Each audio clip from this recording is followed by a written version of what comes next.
할렐루야.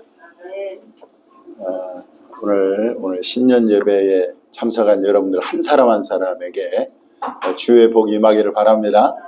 여러분들의 자녀들에게도 주의 복이 임하기를 바라고, 또 여러분들의 가정에게도, 또 여러분들의 직장과 사업장에도 하나님의 은혜와 복이 임하기를 주님의 이름으로 축원합니다. 저는 이제 새해부터는 이제 여호수아를 좀 강해를 하려고 합니다.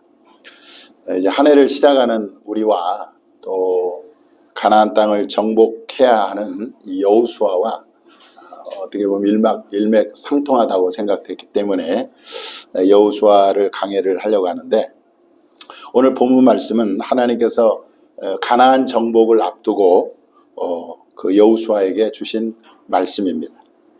하나님께서 여호수아에게 주신 그 말씀 속에 보면 거기에 승리의 비결, 또 축복의 비결, 형통의 비결이 다 들어있는 것입니다. 그러니 오늘 여러분 이 여호수아에게 주신 그 말씀을 나에게 주신 말씀으로 받으시기를 바랍니다. 그리할 때 올 한 해 저와 여러분이 정말 승리하고 또 하나님의 형통의 복을 받게 될 줄 믿습니다. 자, 그러면 하나님께서 여호수아에게 어떻게 말씀하셨는지 우리가 구체적으로 한번 살펴보겠습니다. 오늘 1절을 다시 한번 읽어보겠습니다. 시작. 여호와의 종 모세가 죽은 후에 여호와께서 모세의 수종자 눈의 아들 여호수아에게 말씀하여 이르시되. 자, 1절은 여호와의 종 모세가 죽은 후에 이렇게 시작이 되죠. 사실 모세처럼 위대한 종도 없습니다.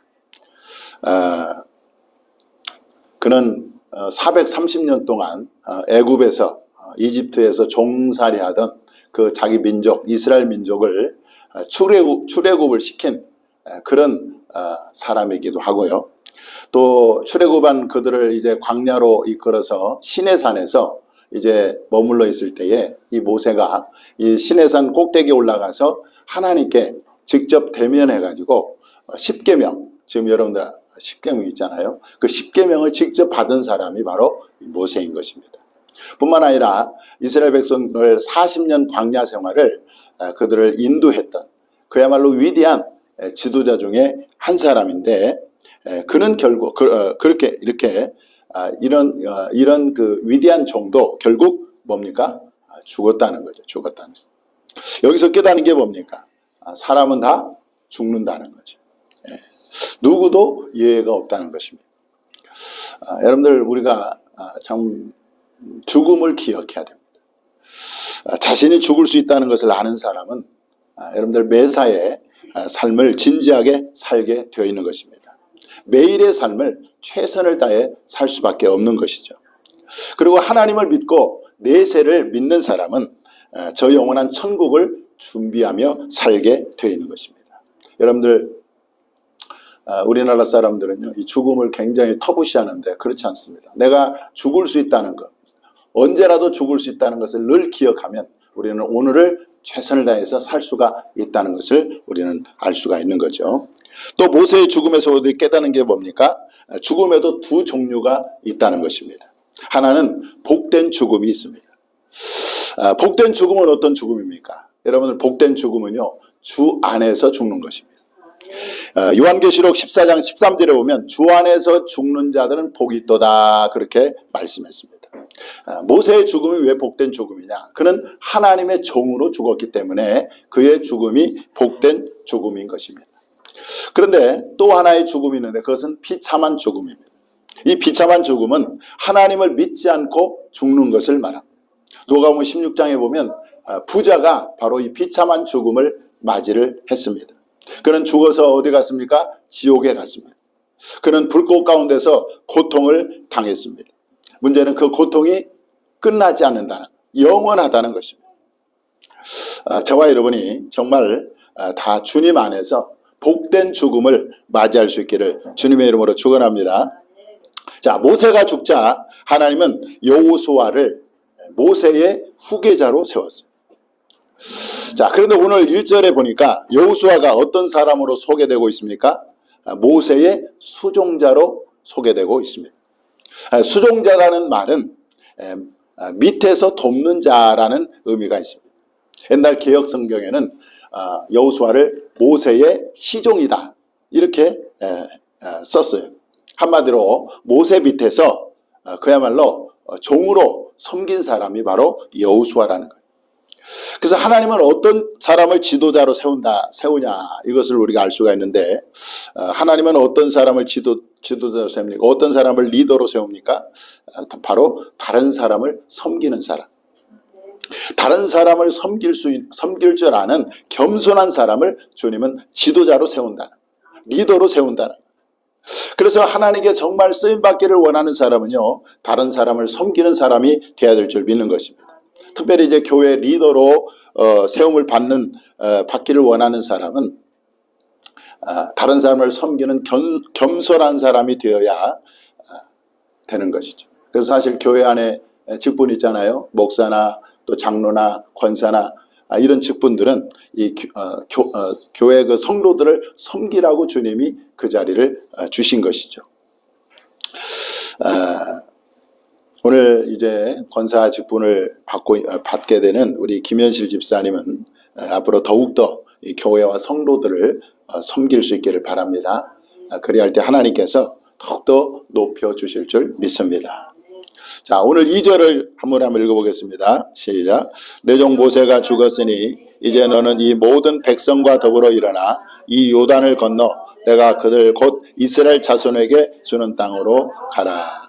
자, 2절 말씀해 보면 또 내 종 모세가 죽었으니 이렇게 반복해서 말씀하고 있죠. 왜 하나님께서 이 모세의 죽음을 반복해서 말씀하셨을까? 제가 한번 보니까 여러분들 인간의 죽음이라는 것은 사실 끝을 의미합니다. 끝. 사람이 죽으면 다 끝이잖아요. 아무리 높은 지위를 가졌던 돈을 많이 갖고 있던 그 사람이 죽으면 그 인생이 끝이 나는 거예요. 그런데 우리가 인생을 살다 보면 이 죽음과 같은 상황을 만날 때가 있다는 거죠. 모든 것이 끝났다고 생각되는 상황을 경험하게 된다는 것입니다. 그러나 인간이 끝났다고 생각할 때 하나님은 다시 시작한다는 거예요. 오늘 본문에서 하나님은 모세가 죽자 여호수아를 통해서 다시 시작하는 것을 볼 수가 있습니다. 내 종 모세가 죽었으니 이제 너는 이 모든 백성과 더불어 일어나 이 요단을 건너 내가 그들 곧 이스라엘 자손에게 주는 그 땅으로 가라. 그렇게 말씀하고 있어요. 그러므로 여러분, 우리가 죽음과 같은 상황, 모든 것이 끝났다고 생각되는 상황을 만나더라도 결코 낙심하지 말라는 것이죠. 결코 절망하지 말라는 것입니다. 왜냐하면 인간의 끝은 곧 하나님의 시작이기 때문에 그렇습니다. 그래서 나는 끝났다고 생각되는데 주님은 그때부터 시작된다니까요. 그러면 여러분, 우리가 실패의 자리, 낙심의 자리, 절망의 자리, 죽음의 자리에서 다시 일어날 수 있기를 바랍니다. 그래서 2024년도를 희망을 가지고 힘차게 다시 시작할 수 있기를 주님의 이름으로 축원합니다. 자, 오늘 2절에서는 교훈은 하나님은 먼저 이 교회 지도자에게 비전을 주신다는 것입니다. 그리고 그 비전은 교회 공동체의 비전이기도 하다는 거죠. 오늘 2절에서 이제 너는 이 모든 백성과 더불어 일어나 하면서 이제 이스라엘 자손에게 주는 땅으로 가라. 이렇게 주님은 먼저 여호수아에게 비전을 주시고 그 비전이 그 공동체의 비전이 되게 하셨습니다. 그런데 그 비전은 지도자 혼자 이룰 수 있는 것이 아니죠. 공동체 전체 사람들이 함께 이루어 가야 하는 비전인 것입니다. 올 한 해 저는 우리 교회에 주신 비전은 제가 그 주보에도 썼습니다만은 누 1:1 사역과 그리고 큐티와 신약 성경 일독이라고 생각이 됩니다. 이 세 가지가 저와 여러분이 또 우리 교회가 이제 가야 할, 정복해야 될 땅이라고 저는 생각이 됩니다. 이 세 가지가 우리가 잘 정복이 될 때, 정착이 될 때 우리 교회 성도들이 영적 풍요를 누리게 될 것이고 또 신앙이 비약적으로 발전하게 될 것입니다. 그리고 여러분들의 삶에도 하나님의 복이 임하게 될 줄 믿습니다. 자, 또 2절에서는 교훈은 뭡니까? 신앙은 다음 세대로 이어져야 한다는 것입니다. 이제 모세를 이어서 다음 세대인 여호수아가 그 바톤을 이어받아서 신앙을 이어가는 것을 볼 수가 있어요. 성경 역사 가운데 가장 영적 암흑 시대를 꼽으라면 바로 이 사사시대입니다. 왜 사사시대가 영적 암흑기였느냐? 그것은 전 세대가 다음 세대에게 이 신앙을 전수하는 일에 실패했기 때문에 그래요. 사사기 2장 10절은 이렇게 증거하고 있습니다. 그 세대의 사람도 다 그 조상들에게로 돌아갔고 그 후에 일어난 다른 세대는 여호와를 알지 못하며 여호와께서 이스라엘 위하여 행하신 일도 알지 못하였더라. 그러니까 다음 세대에게 신앙을 전수해 주지 않으니까, 하나님을 가르쳐 주지 않으니까 그 사람들은 하나님을 모르는 세대가 된 것입니다. 하나님을 모르는 세대가 되다 보니까 우상을 숭배하고 하나님을 떠나고 배역하고 폐역의 길로 가고 이렇게 된 거죠. 오늘 한국교회가 이 다음 세대에게 신앙을 전수하는 일에 실패하고 있습니다. 이제 청년부 주일학교가 없는 교회가 우리 교회도 그렇습니다만 대부분인 것입니다. 그래서 몇만 명 모이는 교회도 가서 보면 이 청년부 주일학교는 겨우 몇백 명에 불과한 것을 볼 수가 있어요. 자, 그런 면에서 우리 김현실 이제 권사님 되시는데 가정이 참 복이다라는 생각이 드는 것이 바로 3대가 이렇게 교회를 나오지 않습니까? 그래서 이 부모 세대가 이 자녀 세대에게 이 신앙을 전수하는 것이 너무너무 중요한 거죠. 이제 우리 교회도 뭐 우리 하준이도 왔지만 우리 주화도 있고 해서 주일학교 교사를 임명해가지고 우리 아이들에게 또 다음 세대에게 이 신앙을 전수하는 일을 하려고 합니다. 그래서 우리가 어쨌든 간에 정말 우리 자라나는 우리 다음 세대, 우리 자녀 세대에게 무엇보다도 신앙을 전수해 줄 수 있는 우리 교회 또 우리 성도들이 다 될 수 있기를 주님의 이름으로 축원합니다.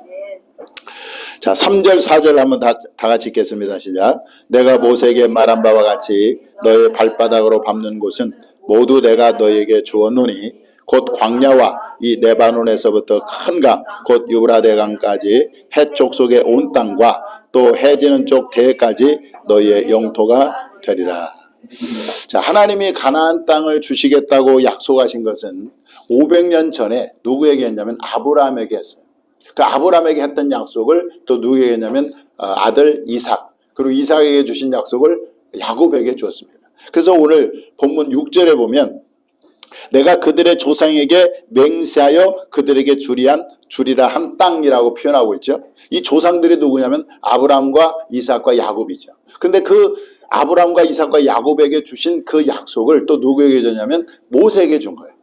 그리고 모세에게 준 그 약속이 또 누구에게 이어졌습니까? 여호수아에게 이어지고 있는 것을 볼 수가 있는 거죠. 여기서 알 수 있는 것은 뭐냐면 하나님은 약속 가운데 일하신다는 거예요. 하나님 말씀 가운데 역사하신다는 것입니다. 또 하나는 하나님은 약속하신 것은 반드시 이루신다는 거죠. 하나님이 말씀하신 것은 아무리 오랜 세월이 흘러도 반드시 성취된다라는 것을 우리에게 가르쳐주고 있는 것입니다. 하나님은 타락한 아담에게 구원자인 여자의 후손을 약속했어요. 그것이 창세기 3장 15절에 나와 있습니다. 앞으로 여자의 후손이 내가 주어서 뱀의 머리를 상하게 할 것이다. 그렇게 말씀을 하셨습니다. 그 약속은 어떻게 이루어졌죠? 처녀 동정녀 마리아에게서 나신 예수님을 통해서 성취가 되었습니다. 그 갭이, 그 기간이 성경학자마다 다릅니다만은 어떤 성경학자들은 6,000년이라고 얘기하기도 하고 어떤 성경학자들은 15,000년이라고 얘기도 하는데 아무튼 그 긴 시간 동안 하나님이 그 약속하신 걸 끝끝내 이루시고 만다는 거죠. 여자의 후손 예수님이 마리아 처녀의 몸에서 태어나서 그 일을 성취하셨다는 것입니다. 그래서 바울도 하나님의 약속의 성취를 이렇게 증거하고 있습니다. 갈라디아서 4장 4절에 때가 참에 하나님이 그 아들을 보내사 여자에게서 나게 하시고. 그러므로 여러분 하나님의 역사하심을 체험하려면 우리가 하나님의 약속 위에 서 있어야 된다. 하나님의 약속의 말씀을 붙잡고 기도해야 된다는 것입니다. 예수님도 이렇게 말씀하셨습니다. 요한복음 15장 7절에 너희가 내 안에 거하고 내 말이 너희 안에 거하면 무엇이든지 원하는 대로 구하라. 그리하면 이루리라 말씀하셨습니다. 그러면 여러분 말씀을 가까이 할 수 있기를 바랍니다. 그리고 말씀을 읽고 묵상하고 그 말씀을 암송하는 게 굉장히 중요해요. 그래서 우리 마음 가운데 하나님의 말씀이 풍성하게 거하게 해야 되는 거예요. 그런 사람이 하나님의 말씀을 체험하고 경험하고 성취하는 것을 보게 될 줄 믿습니다. 자, 오늘 본문 3절에 보니까 너희 발바닥으로 밟는 곳은 모두 내가 너희에게 주었노니 그랬습니다. 하나님이 젖과 꿀이 흐르는 가나안 땅을 이미 이스라엘 백성들에게 주었다 이렇게 말씀하고 있어요. 이 말씀을 들은 이 여호수아와 이 이스라엘 백성들이 얼마나 용기가 백배했겠어요. 아, 저 땅은 이미 우리에게 주님 하나님 우리에게 주셨구나. 여러분들 이겨놓고 싸운다라는 말이 있습니다. 여러분들 우리 지금 미래는 사실 저와 여러분의 것인 줄 믿습니다.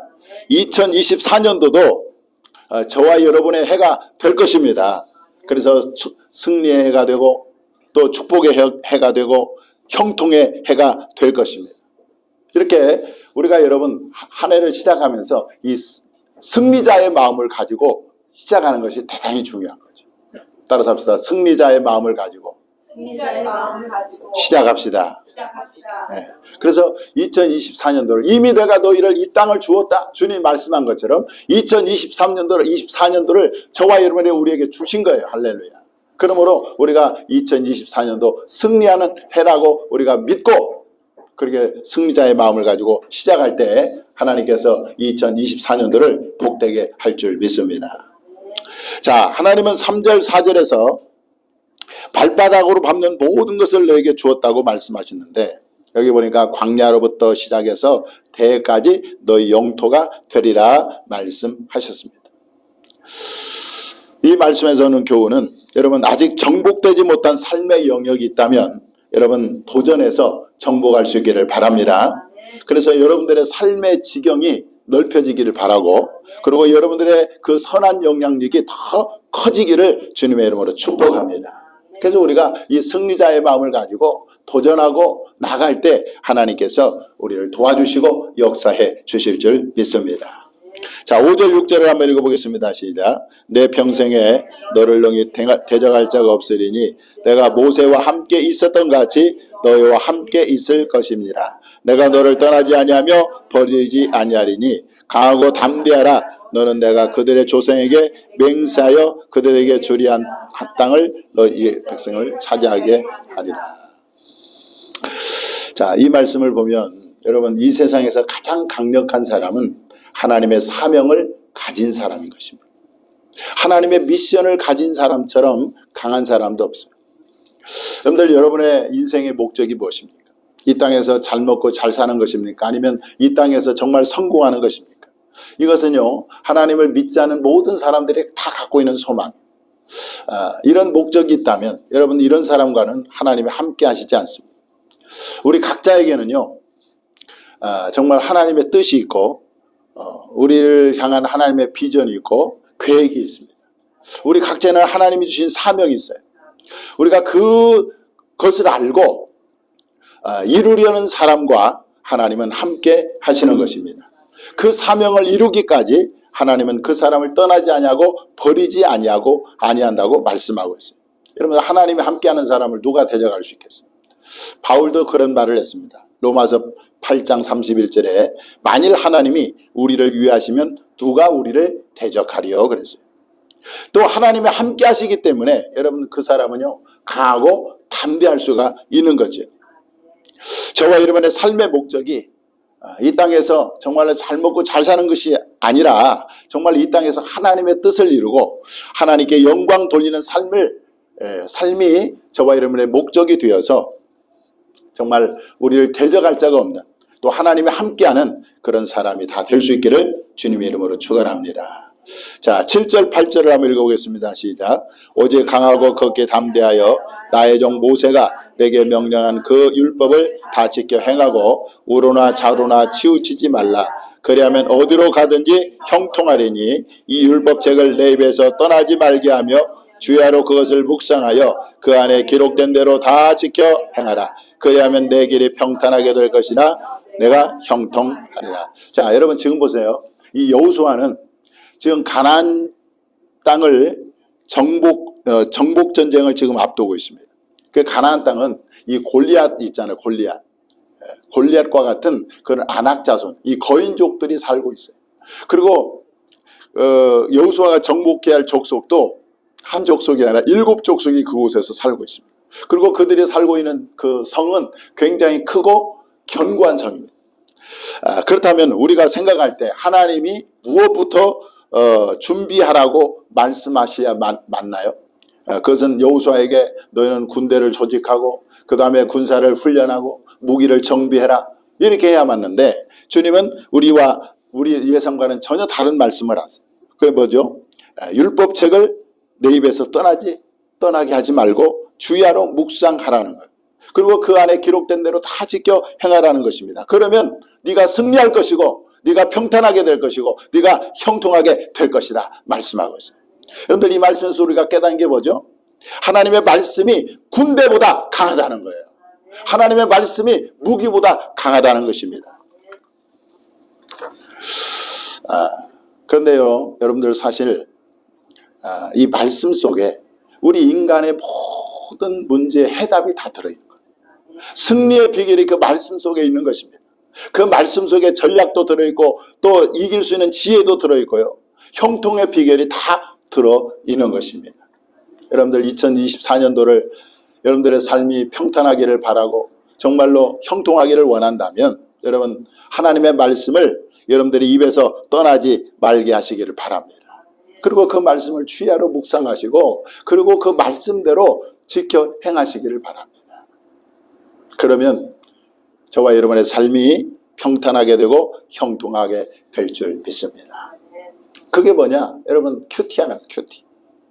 그래서 오늘 이제 큐티 책을 이렇게 제자훈련 받는 분들한테 특별히 선물을 줄 것인데 여러분들 말씀을 가까이 하십시오. 그것이 여러분들 우리의 삶이 형통한 비결인 줄 믿으시기를 바랍니다. 자, 9절을 한번 마지막으로 읽겠습니다. 시작. 내가 내게 명한 것이 아니하냐. 강하고 담대하라. 두려워하지 말며 놀라지 말라. 내가 어디로 가든지 내 하나님 여호와가 너와 함께 하느니라 하시니라. 아멘. 오늘 말씀은 바로 주님이 저와 여러분에게 주신 말씀인 것입니다. 그러므로 2024년도를 시작하는 저와 여러분에게 주님 말씀합니다. 강하고 담대하라. 강하고 담대하라. 두려워하지 말고 놀라지 말라. 내가 어디로 가든지 무슨 일을 하든지 내가 너와 함께 하느니라. 이 말씀을 여러분들 가슴에 새기고 2023년을 힘있게 출발할 수 있기를 주님의 이름으로 축원합니다. 기도하겠습니다.